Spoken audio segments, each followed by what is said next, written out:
আপনি অধিকার থেকে বঞ্চিত করছেন, সুতরাং আপনি মস্ত বড় জুলুম করছেন। এজন্য আল্লাহ তাআলা বলেন, ইন্নাশ শিরকা লাযুলমুন আযীম। শিরক হচ্ছে মস্ত বড় জুলুম, যেটাকে বলা হয় মহাপাপ।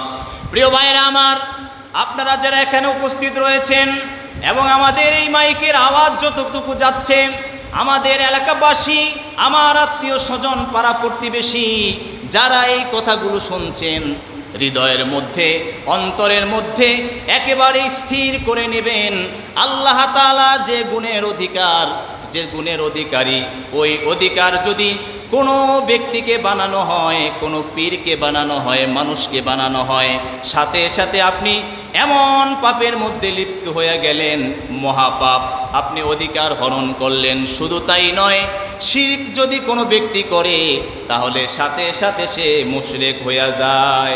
নাউযু বিল্লাহি মিন যালিক। যদি আপনি মুশরিক হয়ে যান, আল্লাহ তাআলা অন্য আয়াতে বলেছেন, ইন্নাহু মান ইউশরিক বিল্লাহি ফাকাদ হারামাল্লাহু আলাইহি।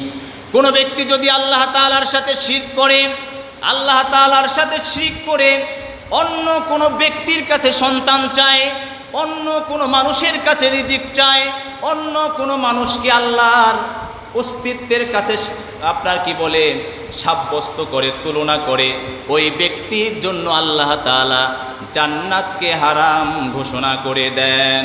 নাউজুবিল্লাহ। তাহলে জান্নাত হারাম হয়ে যায় কি করলে? শিরক করলে। অন্যত্র আল্লাহ তাআলা বলেন, আল্লাহ তাআলা পবিত্র কোরআনের 16 নম্বর পারায় বলেছেন, সম্ভবত সূরা মারিয়াম, নয়তো আমার খেয়াল আসতেছে না, আয়াতটা হচ্ছে এই, ফামান কানা ইয়ারজু লিকা রাব্বিহি ফালইআমাল আমালান সালিহা ওয়ালা ইউশরিক বিইবাদাতি রাব্বিহি আহাদা।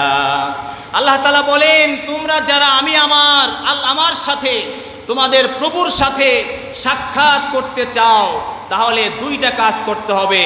একটা কাজ করতে হবে, নেক কাজ করতে হবে, নেক আমল করতে হবে, আমলে সলেহ করতে হবে। আরেকটা কাজ আপনাকে আমাকে করতে হবে, সেটা হলো আল্লাহ তাআলার ইবাদতে কাউকে শরীক করা যাবে না।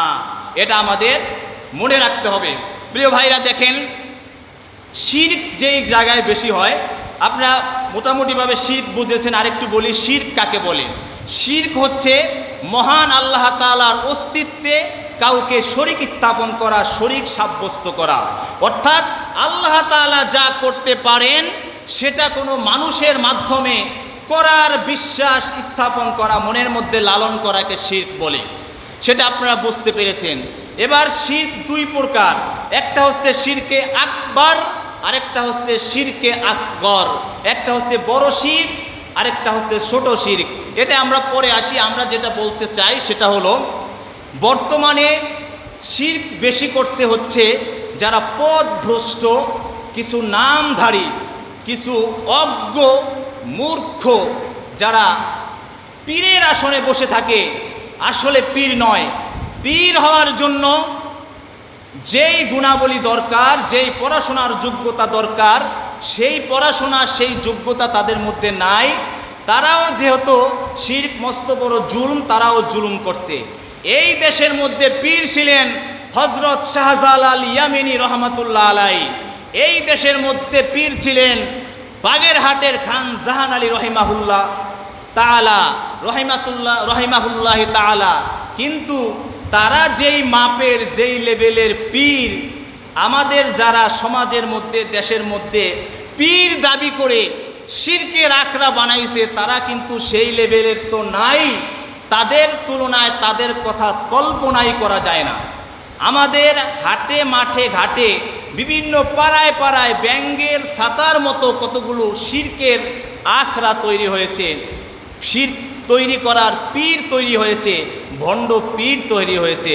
তারা জানি না কেন এটা করছে, অবশ্যই তাদের অর্থনৈতিক ফায়দা আছে। আর নইলে তারা যদি কোরআন হাদিস বুঝতো, তাহলে কখনোই এটা তারা করতো না। আল্লাহ তাআলা বলছেন, যদি কোনো জায়গায় কোনো পীরের দরবারে কোরআনকে অনুসরণ না করে পথ ভ্রষ্টতার দিকে ঠেলে দেওয়া হয়, ডাকা হয়, আহ্বান করা হয়, আল্লাহ তাআলা বলেন আদাল্লাহুল্লাহ, বলা হয়েছে যে আল্লাহ তাআলা তাকে দায়িত্ব নিয়ে গুমরাহির দিকে ঠেলে দেন, মানে দায়িত্ব নিয়ে গুমরা বানিয়ে দেন। আমাদের সমাজে, আমাদের দেশে বিভিন্ন জায়গায় আমরা ইউটিউবে শুনি যে বিভিন্ন ভণ্ড পীরেরা, ভণ্ড পীরের মুরিদেরা আহারে কত ধরনের কথার মাধ্যমে শিরক করছে। আমরা সেদিনকে একটা গানের মধ্যে এক ভণ্ড পীর বলতেছেন কি যেন, যে কি বলে, কথাটা হচ্ছে, আগে বলি যে আমার মরণ